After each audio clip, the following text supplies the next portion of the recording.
kita kasi sa pagpasok namin sa bahay na ito, siyempre, may mga naramdaman na rin naman akong presensya. At alam ko naman siguro, ikaw rin naman nakaramdam. Ang tanong ko, ito bang mga nararamdaman namin o nararamdaman mo, normal ba ito sa lahat ng tao, no? At paano mai-explain ang mga bagay na ito o ano itong mga pakiramdam na ito? Pangalawa, may gusto ko itanong? Sa lahat ba ng tao nakakaranas dito? O kaya ba nilang maranasan dito? Magandang katanungan yun, no? So, napansin nyo nung pagpasok nyo dito sa bahay, since na this is old house talaga siya, nakaramdam kayo ng kakaiba, tama? Oo.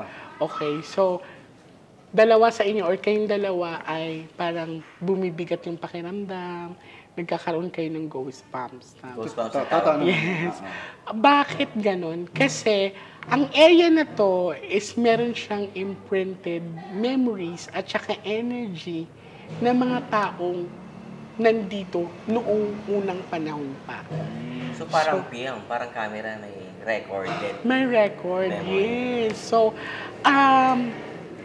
hindi naman lahat ng tao talaga ay nagkakaroon ng reaction sa mga ganitong lugar. Yes, karanasan. Kasi lahat naman kasi tayo, may third eye tayo. Yung iba lang ay hindi siya active. So, pag nakakaramdam ka, nakakaramdam ka. Pag nakakita ka, nakakita ka. Pag nakakarinig ka. Pero ang difference lang sa akin, active siya lahat, no? Paano mo ngayon, ibig sabihin ko, tama. Mabuting entity ba ito o masamang entity ba ito? Paano mo, how you deal with that, how do you approach category, them or categorize those? Or neutral tayo, anong masasabi? Well, malalaman kasi natin pag masama ang andito or yung entity nandito, pag once na merong nagkakaroon tayo ng scratches, nananakit. Yes, nananakit. Pag may mga bagay na gumagalaw. Actually, na-experience ko talaga kanina. It's not only me, but also si Kuya. Yan, experience namin. May kumalabog. Sayang nga lang, hindi namin na-taste. Malakas, parang may nagsarap Pero, pinto. alam po yun, yung parang paramdam na yun na, hey, nandito kami. So, nagpaalam din naman ako. Sabi ko, kailangan pagpasok mo kasi dito sa mga ganitong bagay, kailangan maramdaman din nila yung presensya mo. Okay. Hindi pwedeng ma-overpower ka nila. Kasi once they feel na you are weak, possession will come out. No? Malalaman natin pag negative ang entity, yun na nga, pag once na meron ditong nasaktan, I'm hoping sana wala naman. Pero yung, di ba may ko tayo ng konti, may images of the saints dito sa bahay na to. So, may certain sacredness. Yes. Nandito ang image ni Christ, Saint yeah. Veronica, the 12 Apostles. So, medyo may positive Correct. energy. So, well, for me kasi hindi naman natin itong gagawin kung wala tayong gabay sa taas. So, we will always start with the prayer. Since, siyempre maraming nanonood, mga fans mo, mga taga-subaybay ni Joby, fans din ni Joby, at dalawa kayo kilala mga visionaries, paano makakatulong itong spiritual exercise na ito, no? Or exercise na ito, spiritually, sa tao, sa mga viewers? Anong contribution sa kanilang kamalayan, sa consciousness nila, no? Sa araw-araw, may tutulong nito? Well, malaking bagay ito, no? Kasi, yun nga, napaka-moderno ng panahon natin ngayon. Pero madaming hindi nakakaalam na may mga bagay na mahirap ipaliwanag ng science. No? Mararamdaman mo talaga pag totoo na siya, pag once na nasubukan mo. So yun yung gusto kong ipakita sa mga viewers natin na we should always respect the things sa mga paligid natin kasi hindi lang tayo ang naninirahan dito sa mundo. No? So kaya ito ay magiging daan para mas maintindihan nila, mas matutong rumispeto ang mga kabataan natin sa hindi mga kabataan, lahat. Yes, lahat kasi dati sa mga panahon ng mga lolo't lola ko talagang konting galaw mo lang, lalo na pag sa mga bukid, kailangan magtabi-tabi po ka. Ngayon, parang nawawala na kasi siya Tapon na lang dito. Tapon na lang siya. O, Dumi wala lang dito. na, wala na. Parang, yung iba nga is ginagawa na lang katawanan ang kababalaghan. Katawanan, Pero, oo. yes, pero hindi nila naiintindihan na nagkakaroon ng sobrang negative impact yun sa mga pangyayari. Kasi, kaya nga, we always build the respect. Kaya ito yung ano natin ngayon na kailangan matuto tayong rumispeto sa mga bagay-bagay. Nakikita man natin o hindi natin nakikita.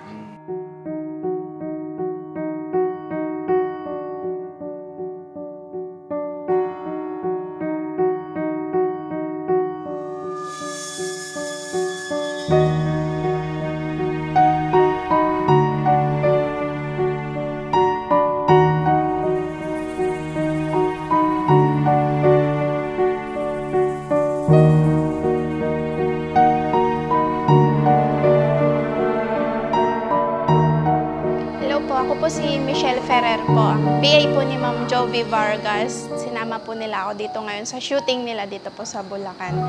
Tapos po, habang busy po sila, naisipan ko pong mag-picture-picture. Kasi parang ang saya lang, tsaka nakakatuwa. Tapos nung chinek ko po yung mga bawat picture kong nakuhaan, may nakita pong picture sa gilid po ni Ma'am J. Ito po yung picture. Ito po yung picture. Tapos pag zoom mo po siya, meron po siyang kamay sa gilid po ni Ma'am. Ito po kayo nakakatakot, na-amaze po ako. Nakakaba, nakakatakot po. Ayan po yung kamay, oh. Nasa gilid po ng niya, ng balikat niya. Hindi ko po ina-expect na may makukuhaan po ang ganyang picture. Opo, parang nakaka-excite po. Tapos, hindi ko po ine-expect sa isa ko pong picture. Ganun po, parang ba't ganun? May kamay po sa gilid niya. Kaya, pinakita ko po sa kanila. Parang nakakatakot. Parang, hindi ko po, talaga, kung ano yun? Bakit may kamay sa gilid?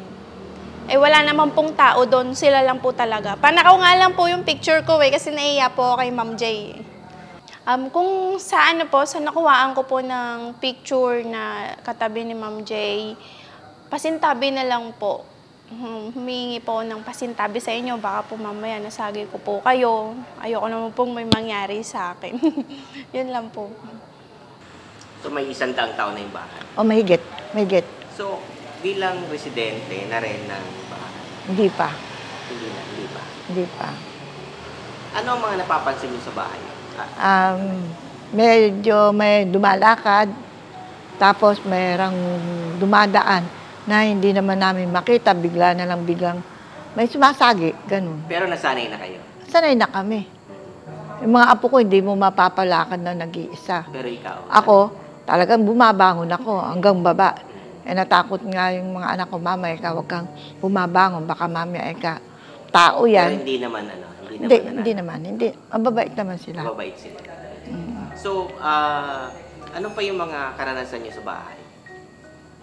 Yung aming Last Supper, pag hindi nabubuksan ang ilaw nun, parang may naglalakad sa taas. Kaya pagdating ng 6, bukas na yung ilaw.